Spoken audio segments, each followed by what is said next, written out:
দিনের ভোট রাত্রে করে বিনা ভোটে নির্বাচন করে টিকে থাকতে চেষ্টা করেছিল, কিছুই হয়নি। এত গুম খুন, এত বিচার বহির্ভূত হত্যা, এত টাকা ব্যাংক থেকে হরিলুট। 2018 সালের সেই দিনের ভোট রাত্রে এইটি করার জন্য 8,000 কোটি টাকা খরচ করেছিলেন শেখ হাসিনা। এই টাকাটা কোথা থেকে পেয়েছেন? নিজেদের ব্যবসায়িক গোষ্ঠীকে দিয়ে চাঁদা তুলিয়েছেন, ব্যাংক থেকে হাজার হাজার কোটি টাকা ঋণ নিয়েছিলেন। এইভাবে 8,000 কোটি টাকা, এর মধ্যে 3,000 কোটি টাকা যারা যে সমস্ত প্রশাসনের কর্মকর্তা, পুলিশ, গোয়েন্দা সংস্থা এই কাজের রপ্ত ছিলেন, দিনের ভোট রাত্রে তাদেরকে দিয়েছেন। আর 5,000 কোটি টাকা, আর 5,000 কোটি টাকা নিজেরা ভাগ বাটোয়ারা করেছেন, তাও 4 জন শেখ হাসিনার ঘনিষ্ঠ লোক। এটা কি মানুষ সইবে? ব্যাংকে কার টাকা থাকে? জনগণের টাকা থাকে। বেসিক ব্যাংক লুট করেছেন কার টাকা? জনগণের টাকায়। সোনালী ব্যাংক লুট করেছেন কার টাকা? জনগণের টাকা। বাংলাদেশ ব্যাংক থেকে আপনি যে 800 কোটি টাকা হাওয়া হয়ে গেল, কার টাকা? জনগণের টাকা। ইসলামী ব্যাংক লোপাট করেছেন।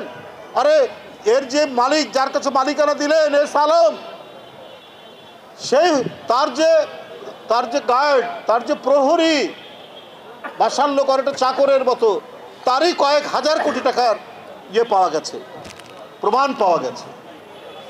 এটা তো আল্লাহ কখনো সহ্য করবে না। এই পরিস্থিতি সেদিন তৈরি হয়েছে। মানুষ আজ অনেক দিক থেকে তাদের যে দাবি আকাঙ্ক্ষা, বরং যারা শহীদ হয়েছেন সেই সমস্ত পরিবার, আমি বগুড়ার একটি জানি, 4 বছর কি 5 বছর একটা শিশু গুলিতে আহত হয়েছিল আন্দোলনের সময়। হয়েছিল না, কি নাম জানি আমি ভুলে গেলাম। সেই তো এদের যে আহাজারি, রাতুল, হ্যাঁ রাতুল, এর আহাজারি আল্লাহ কি শুনবে না? ঠিকই আল্লাহ শুনেছেন, এবং নিজেদের নেতা কর্মী দল সব ফেলে দিয়ে বাংলাদেশ থেকে নিজের বোনকে নিয়ে পালিয়ে গেলেন শেখ হাসিনা। যারা তার জন্য মানুষের উপর অত্যাচার করলো, ছাত্রলীগ, যুবলীগ, শ্রমিক লীগ সব ফেলে পালিয়ে চলে গেলেন শেখ হাসিনা। এরাই হয়, এইটাই হয়। যারা অপরাধী, যারা লুট করে, যারা মানুষ হত্যা করে, যারা শিশুর রক্ত পান করে, কিশোরের রক্ত পান করে, তারা যখন পতন দেখে তখন নিজেদের লোককে ফেলে রেখে শুধুমাত্র নিজের আত্মীয় স্বজন এদের নিয়ে পালিয়ে যায়। আমরা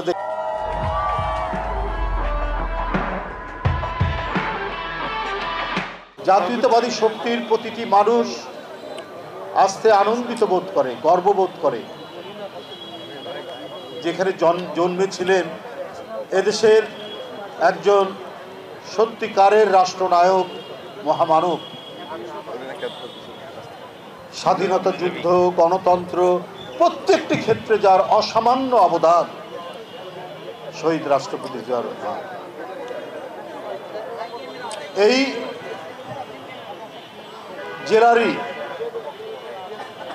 আরেকজন গর্বিত গণতন্ত্রের সিপাহ সালার আপসীর নেত্রী, দেশনেত্রী বেগম জিয়া, সেই দেশপ্রেমিক মানুষের সহধর্মিণী জিয়াউর রহমান এখন নেতৃত্ব দিচ্ছেন তাদেরই জ্যেষ্ঠ পুত্র জনাব তারেক রহমান।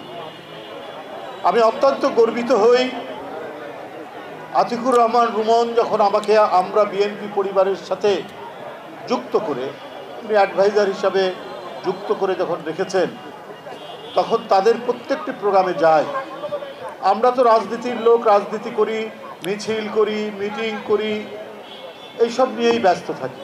কিন্তু রাজনীতির যে একটি মানবিক তাগিদ আছে, সেই তাগিদটা আমরা অনেক সময় অনুভব করি না। কিন্তু সেই তাগিদটা অনুভব করেছি এই আমরা বিএনপি পরিবারে। রুম্মনের নেতৃত্বে যে সংগঠনটি দাঁড় করেছে মাত্র 1.5-2 বছরের মধ্যেই এটি বাংলাদেশের মানুষের কাছে পরিচিত। কারণ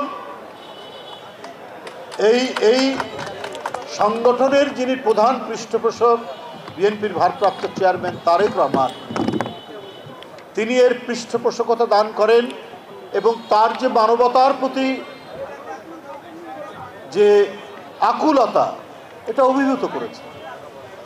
কোথায় কি ঝড়, কি বৃষ্টি, কি শরৎ, কি বসন্ত, সব সময় যেন তিনি নজরদারি করে আছেন সংবাদপত্রের পাতায়।